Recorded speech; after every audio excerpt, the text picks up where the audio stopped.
నమస్కారం HDV news కి స్వాగతం నేను స్వప్న ముందుగా హెడ్లైన్స్ చూద్దాం పెన్షన్లు వైఎస్ఆర్ చేయూత అంబేద్కర్ స్మృతివనం ఏర్పాట్లపై కలెక్టర్లతో సమీక్షించిన సీఎం పథకాలు పేద ప్రజలందరికీ మరింత చేరువయ్యేలా చర్యలు తీసుకోవాలని అధికారులకు ఆదేశం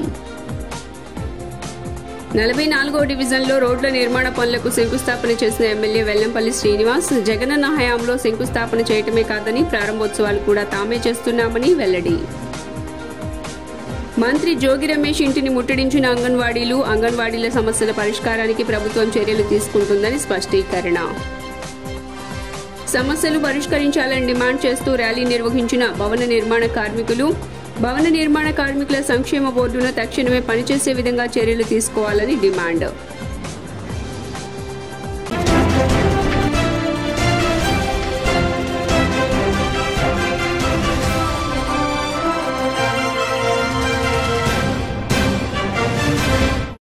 ఇక డీటెయిల్స్ చూస్తే వైఎస్ఆర్సీపీ ప్రభుత్వం విశ్వసనీయతకు మారుపేరు అని సీఎం జగన్మోహన్ రెడ్డి పేర్కొన్నారు.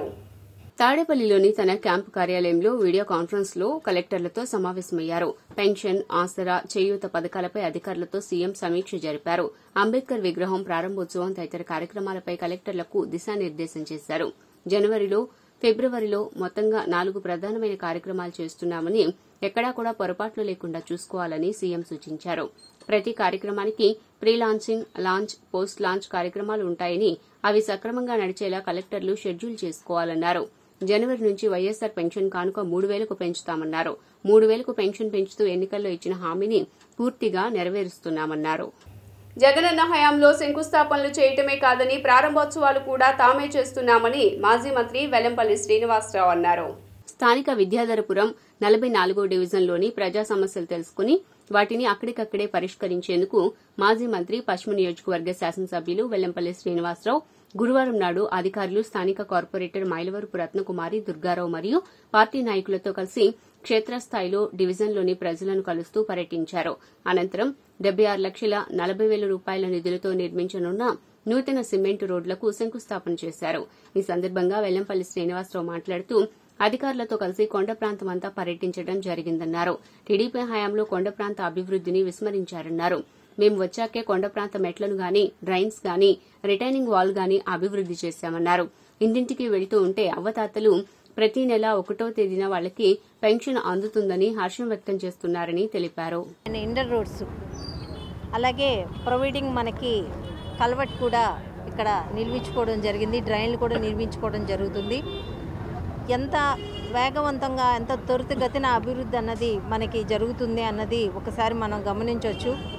ప్రతి నియోజకవర్గంలోన ఈరోజు విజయవాడ సిటీలో 3 నియోజకవర్గంలో డైలీ ఎక్కడో ఒక్కడ శంకుస్థాపన చేసుకోవటం, ఓపెనింగ్లు చేసుకోవటం నిత్యం. అంటే ఎంత అభివృద్ధి చెందుతుంది, ఎంత ఫండింగ్ అన్నది మనకు వస్తుంది, ఎంత చక్కగా మన ప్రీతం నాయకులు ముఖ్యమంత్రి వర్యులు ఆధ్వర్యంలో ఈరోజు పూర్తి స్థాయిలో విజయవాడ నగర అభివృద్ధి అన్నది ఏ రకంగా జరుగుతుంది.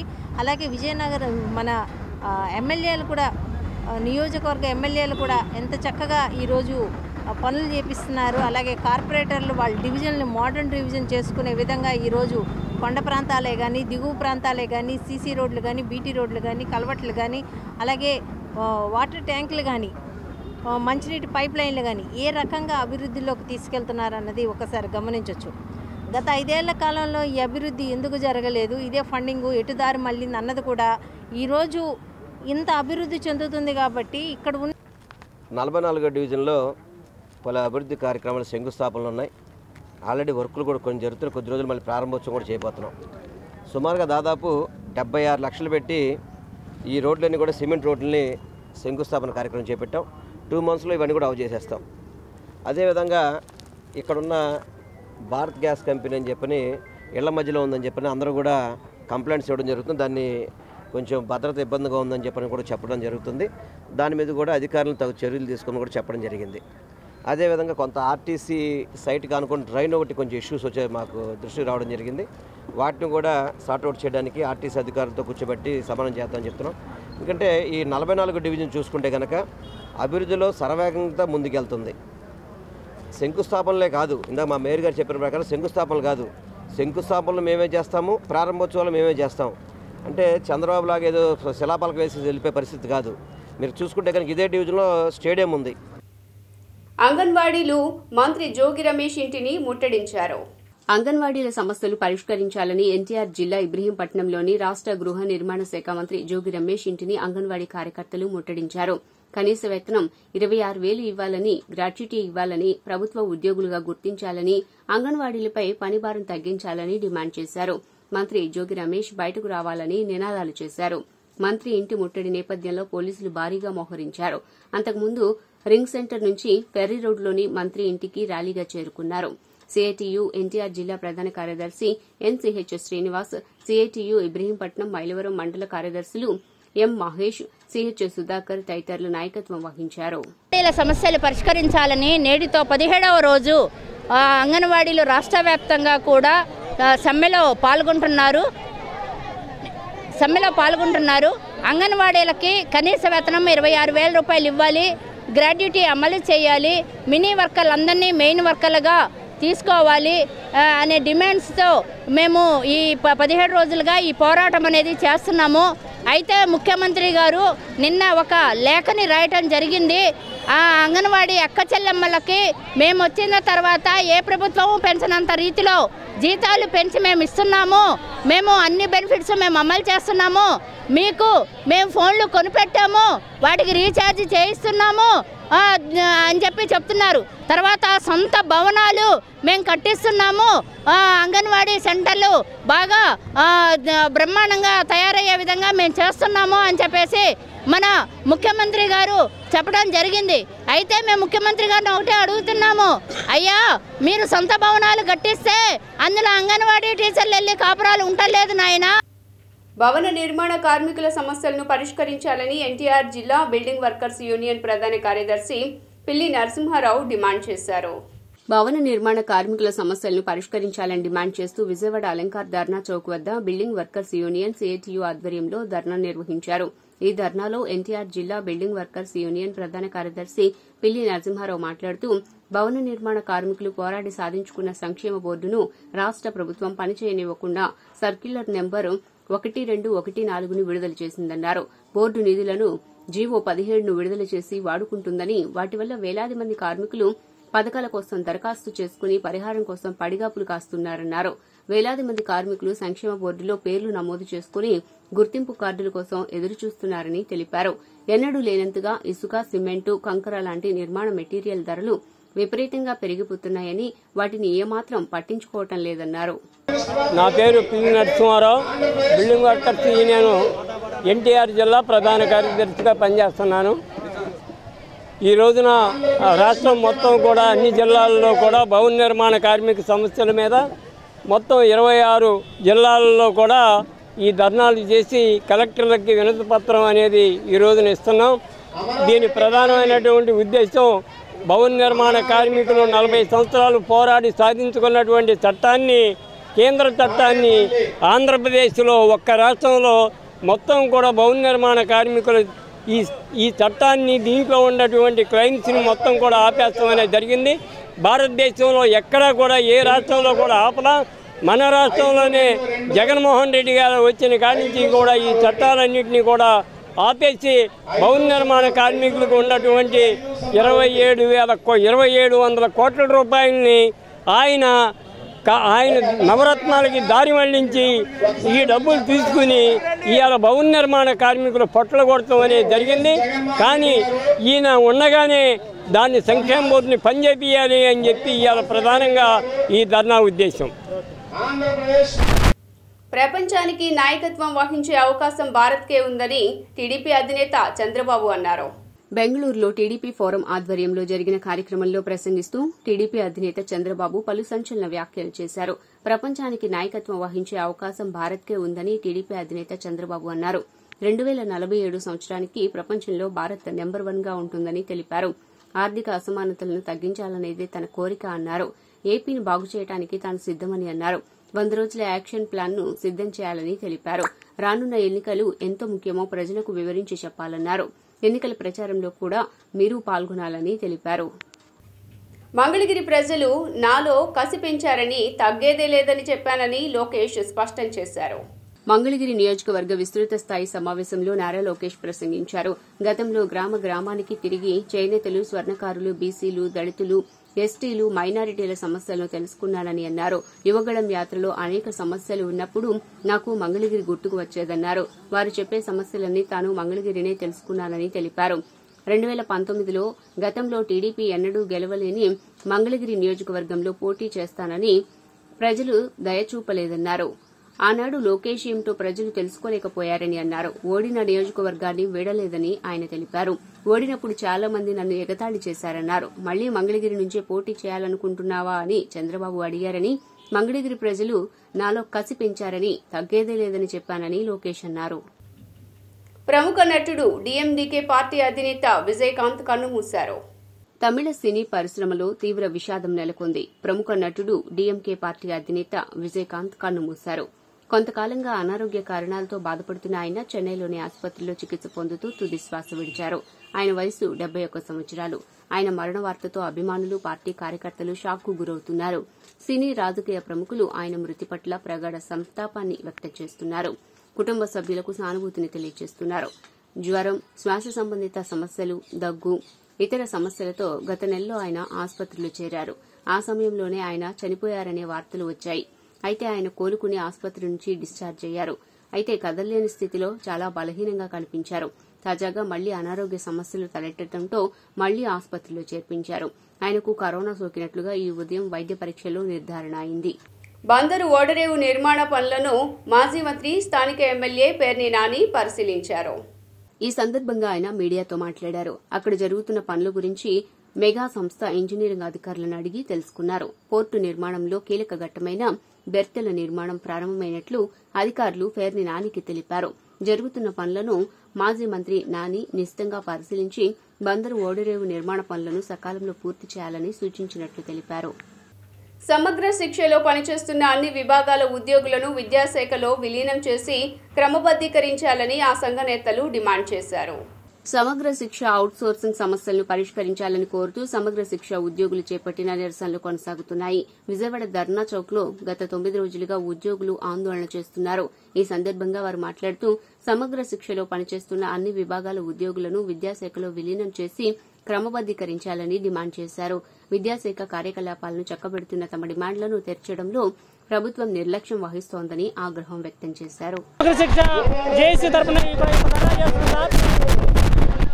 జగన్మోహన్ రెడ్డి గారికి మేము పాదయాత్రలో ఉన్నప్పుడు ప్రతి జిల్లాలో కూడా మేము పాదయాత్రలో మేము రిప్రజెంటేషన్ ఇవ్వడం జరిగింది సార్. సమగ్ర శిక్షలో గత 12 సంవత్సరాలు, 13 సంవత్సరాలు, 15 సంవత్సరాల నుంచి కూడా వివిధ వింగుల్లో పనిచేస్తున్నారు. అప్పుడు పాదయాత్రలో మేము రిప్రజెంటేషన్ జరిగింది సార్. జగన్మోహన్ రెడ్డి గారు ఆ పాదయాత్రలో మాకు గవర్నమెంట్ అధికారంలోకి రాగానే మేము రెగ్యులర్ చేస్తారని చెప్పి హామీ ఇవ్వడం జరిగింది సార్. కానీ అధికారంలో వచ్చిన 4.5 సంవత్సరాలు అయినా కూడా మా పట్ల వివక్ష ధోరణిలో ఉన్నారు సార్. కాబట్టి మా యొక్క పాదయాత్రలో ఇచ్చిన హామీల ప్రకారం మేము మమ్మల్ని రెగ్యులర్ చేయమని అడుగుతున్నాం సార్. గవర్నమెంట్ ఈ రీసెంట్గా 2014 కంటే ముందు ఉన్న ఉద్యోగాలను రెగ్యులర్ చేస్తామని చెప్పేసి హామీ ఇచ్చారు. కానీ అందులో సమగ్ర శిక్ష ఉద్యోగాలు లేకపోవడం వచ్చేసి బాధాకరం సార్. కాబట్టి వెంటనే ప్రభుత్వం యొక్క మా డిమాండ్ను పరిష్కరించి మమ్మల్ని రెగ్యులర్ చేసి మాకు ఉద్యోగ ప్రాంతాలు కల్పించాలని చెప్పేసి మేము డిమాండ్ చేస్తున్నాం సార్. రిక్రూట్ అయ్యి 12 ఏళ్ళుగా చేస్తున్నామండి. మరి సీఎం గారు పాదయాత్రలో కాంట్రాక్ట్ అవుట్సోర్సింగ్ ఉద్యోగులందరినీ రెగ్యులర్ చేస్తా అన్నారు. మరి తర్వాత కూడా 2014 ముందున్న వాళ్ళందరినీ రెగ్యులర్ చేస్తా అన్నారు. మరి మేము 2012లో రిక్రూట్ అయ్యాం. ఇప్పుడు మేము అడుగుతుంటే మీది ప్రాజెక్టు, మీది రెగ్యులర్ చేయడానికి వీల్లేదు అన్నారు. ప్రాజెక్ట్ అన్నప్పుడు ఆ రోజు సమగ్ర శిక్ష ఎంప్లాయీస్ అందరూ కలిసినప్పుడు ఆయనకు ఆ రోజు ప్రాజెక్ట్ అని తెలీదా? అందరూ కలిసినప్పుడు మేము అధికారంలోకి వస్తే ఖచ్చితంగా మీకు రెగ్యులర్ చేస్తాము, జీతాలు పెంచుతాం అన్నారండి. మరి గవర్నమెంట్ వచ్చినాక మాకు ఇంతవరకు వేతనాలు పెరగలేదు. మరి సీఎం గారు ఏదైతే పథకాలు అమలు చేస్తున్నారో, నాడు నేడు కానివ్వండి, అమ్మఒడి కానివ్వండి, జగనన్న విద్యా కానుక కానివ్వండి, ఏదైనా ఫీల్డ్ లెవెల్లో హెచ్ఎంసీ టీచర్ ప్రతి పిల్లాడికి చేరేది మా వల్లనండి. మేము మే నెలలో కానీ రాత్రి అనక పగలనక అందరం కష్టపడితేనే అది ప్రతి పిల్లాడికి, ప్రతి కుటుంబానికి చేరింది. మరి ఇదే అమ్మఒడి పథకాన్ని మేము అర్ధరాత్రి దాకా కూర్చొని ఫస్ట్ సంవత్సరం ఆన్లైన్ చేస్తేనే ఈరోజు సచివాలయ ఉద్యోగాలు దాంతో సుఖపడుతున్నారు. దాన్ని ఫస్ట్ ఆన్లైన్ చేసింది మేమే, అర్ధరాత్రి అపరాత్రి పండగలను లేకుండా చేసింది మేమే. అంగన్వాడీల సమస్యలపై ప్రభుత్వం నిమ్మకు నీరెత్తినట్లు వ్యవహరిస్తోందని యూనియన్ కార్యదర్శి సుప్రజ మండిపడ్డారు. అంగన్వాడీలు తమ సమస్యలు పరిష్కరించాలని కోరుతూ చేపట్టిన నిరవధిక సమ్మె 17వ రోజుకు చేరింది. ఉద్యమంలో భాగంగా నేడు పోస్ట్ కార్డు ఉద్యమం చేపట్టారు. ఈ సందర్భంగా anganwadi workers and helpers union NTR జిల్లా కార్యదర్శి సుప్రజ మాట్లాడుతూ తాము అధికారంలోకి వచ్చాక అంగన్వాడీలకు వేతనాలు పెంచుతామని చెబుతున్న రాష్ట ప్రభుత్వం ఈ 4 ఏళ్లలో ధరలు ఎంత పెరిగాయో చెప్పాలన్నారు. పెరిగిన ధరలకు అనుగుణంగా జీతాలు పెంచాలని, లేకపోతే ధరలనైనా తగ్గించాలని డిమాండ్ చేశారు. నాసిరకం ఫోన్లు ఇచ్చి అంగన్వాడీ అక్కచెల్లెమ్మల ఫోన్లు ఇచ్చామని గొప్పగా చెబుతున్నారన్నారు. వీటి కోసమైనా కోట్లు ఖర్చు పెట్టారని ప్రభుత్వాన్ని ప్రశ్నించారు. ఎందుకంటే జగన్ గారి గురించి నాకన్నా మీకే ఎక్కువ తెలుసు. ఈ రాష్ట్రంలో మొత్తం ప్రజలందరూ కూడా ఏ విధంగా మేలు చేస్తున్నాం, జగన్మోహన్ రెడ్డి గారు రాకముందు ఏ విధంగా ఉంది, జగన్మోహన్ రెడ్డి గారు వచ్చిన తర్వాత ప్రతి ఇంట్లో ఏ విధంగా మంచి జరుగుతుందని మాకన్నా మీరే ఎక్కువ గ్రామాల్లో ఉంటారు కాబట్టి తెలుసు. ఎందుకంటే మేము చేసే ప్రోగ్రాంలో కూడా ప్రతి ప్రోగ్రాంలో మీరు అటెండ్ అవుతూ ఉంటారు. మీరే ముందుండి ప్రోగ్రాంలు అన్నీ చేస్తూ ఉంటారు. మీ మీద ప్రేమ, అభిమానం ముఖ్యమంత్రి గారికి ఉన్నాయి. తప్పనిసరిగా మీ తరఫున నేను మాట్లాడతా. ఎందుకంటే నిన్న కూడా పెడలో మాట్లాడే నివాళ కూడా చెప్తాను, మీకు మంచి జరగాలని. ఎందుకంటే ప్రతి చోట కూడా గ్రామాల్లోకి వెళ్ళినప్పుడు ఆదరించేది మీరు, జగన్ అన్న కానీ మమ్మల్ని కానీ. ఇంతకుముందు ఉన్న రోజుల్లో మనం అంటే ఉద్యోగం రాకముందు ఉన్న పరిస్థితి, ఒకసారి మనం ఉద్యోగంలో చేరితే బాగుండు అని చెప్పేసి మనం అందరం కూడా కళ్ళగంటాం. అవునా కదా? ఒక అడుగు ముందుకేస్తాం, ఉద్యోగం వస్తుంది. అప్పుడు ఎంత మనం స్టార్టింగ్లో నాకు తెలిసి 500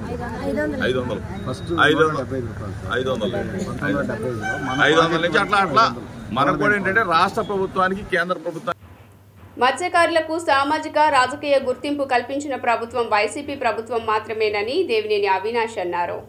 9వ డివిజన్ నందు దాదాపు 20 లక్షల ప్రభుత్వ నిధులతో ఆధునిక మౌలిక సదుపాయాలు కల్పిస్తూ అన్ని వసతులతో నూతనంగా నిర్మించిన fish market, fed, floor tiles, water మరియు కరెంట్ ప్రారంభోత్సవ కార్యక్రమాలు అవినాష్ ముఖ్య అతిథిగా పాల్గొని షెడ్ ప్రారంభించి మత్స్యకారులకు అందుబాటులోకి తీసుకువచ్చారు. ఈ సందర్భంగా అవినాష్ మాట్లాడుతూ గతంలో ఈ ప్రాంతంలో పర్యటించినప్పుడు అపరిశుభ్ర వాతావరణంలో చేపల వ్యాపారులు అనేక ఇబ్బందులు పడుతూ ఇక్కడ వ్యాపారం చేసేవారని, స్థానిక ఎమ్మెల్యే గద్దె రామ్మోహన్ కి ఎన్నిసార్లు మొరపెట్టుకున్న ఈ ప్రాంత అభివృద్ది గురించి పట్టించుకోలేదని స్థానికులు వాపోయారన్నారు.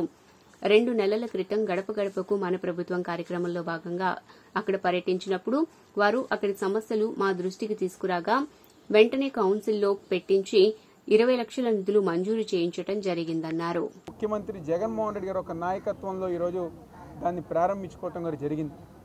ఎంతో సంతోషంగా స్థానికంగా ఉన్నాళ్ళు గారా. అనేక సందర్భాల్లో స్థానిక శాసనసభ్యుడు గద్దె రామ్మోహన్కి మేము అనేక సందర్భాల్లో ఈ ప్రాంతంలో వచ్చినప్పుడు చెప్పాం, చేస్తాం చూస్తాం అని చెప్పని అబద్ధాలు చెప్పి స్థానిక కార్పొరేటర్లు మమ్మల్ని మోసం చేసి ఒక్క కార్యక్రమం ఇన్ని సంవత్సరాలు చేయలేదు. కానీ ఈరోజు జగన్మోహన్ రెడ్డి గారు ఒక నాయకత్వంలో స్థానికంగా ఉన్న ఈశ్వరప్రసాద్ గారికి ఒక్కసారి చెప్పిన వెంటనే మీ అందరూ ఒక సహకారంతో మా పని పూర్తి చేశారని చెప్పని ప్రతి ఒక్కరి గారు చెప్పడం చాలా సంతోషం. ఈరోజు ఎవరైతే ఇక్కడ నివసిస్తున్నారో ప్రజానికానికి మంచి వాతావరణం కల్పించే విధంగా 10 సంవత్సరాలు తెలుగుదేశం పార్టీ హయాంలో అబద్ధాలు చెప్పి మోసం చేస్తే ఈరోజు ఈ 4.5 సంవత్సరాలు జగన్మోహన్ రెడ్డి గారు ఒక నాయకత్వంలో ఈరోజు మంచి కార్యక్రమాలు చేసే విధంగా మేము ముందుకు వెళ్తాం గారు జరుగుతుంది. తప్పకుండా ఈ ప్రాంతంలో ప్రజానికానికి, ఎందుకంటే ఈరోజు మృత్యుగారి కుటుంబానికి 50 సంవత్సరాలకే పెన్షన్ అందించే కార్యక్రమం జగన్ గారి నాయకత్వంలో ఈరోజు వాళ్ళందరికీ సర్టిఫికేట్లు అందిస్తాం కానివ్వండి, పెన్షన్ అందించే విధంగా ఈరోజు ఒక కార్పొరేషన్ ఏర్పాటు చేసి, మృత్యుగారి కార్పొరేషన్ ఏర్పాటు చేసి ఈరోజు చైర్మన్ కానివ్వండి, డైరెక్టర్స్ కానివ్వండి రాజ్యాధికారం ఇచ్చిన గొప్ప నాయకుడు ఈరోజు జగన్మోహన్ రెడ్డి గారు. బీసీ అంటే బ్యాక్వర్డ్ క్యాస్ట్ గారు బ్యాక్ బోన్ క్యాస్ట్గా మార్చిన గొప్ప నాయకుడు ఈరోజు వైఎస్ జగన్మోహన్ రెడ్డి గారు. అలాంటి నాయకుడు నాయకత్వంలో ఈరోజు ఇలాంటి మంచి కార్యక్రమాలు వార్తలు ముగించే ముందు హెడ్లైన్స్ మరోసారి. పెన్షన్లు, వైఎస్ఆర్ చేయూత, అంబేద్కర్ స్మృతివనం ఏర్పాట్లపై కలెక్టర్లతో సమీక్షించిన సీఎం. పథకాలు పేద ప్రజలందరికీ మరింత చేరువయ్యేలా చర్యలు తీసుకోవాలని అధికారులకు ఆదేశం. 44వ డివిజన్లో రోడ్ల నిర్మాణ పనులకు శంకుస్థాపన చేసిన ఎమ్మెల్యే వెల్లంపల్లి శ్రీనివాస్. జగనన్న హయాంలో శంకుస్థాపన చేయటమే కాదని ప్రారంభోత్సవాలు కూడా తామే చేస్తున్నామని వెల్లడి. మంత్రి జోగి రమేష్ ఇంటిని ముట్టడించిన అంగన్వాడీలు. అంగన్వాడీల సమస్యల పరిష్కారానికి ప్రభుత్వం చర్యలు తీసుకుంటుందని స్పష్టీకరణ. సమస్యలు పరిష్కరించాలని డిమాండ్ చేస్తూ ర్యాలీ నిర్వహించిన భవన నిర్మాణ కార్మికులు. భవన నిర్మాణ కార్మికుల సంక్షేమ బోర్డును తక్షణమే పనిచేసే విధంగా చర్యలు తీసుకోవాలని డిమాండ్. HDV న్యూస్ ఇంతటితో సమాప్తం. తిరిగి వార్తల్లో మళ్ళీ కలుద్దాం. అంతవరకు సెలవు. నమస్కారం.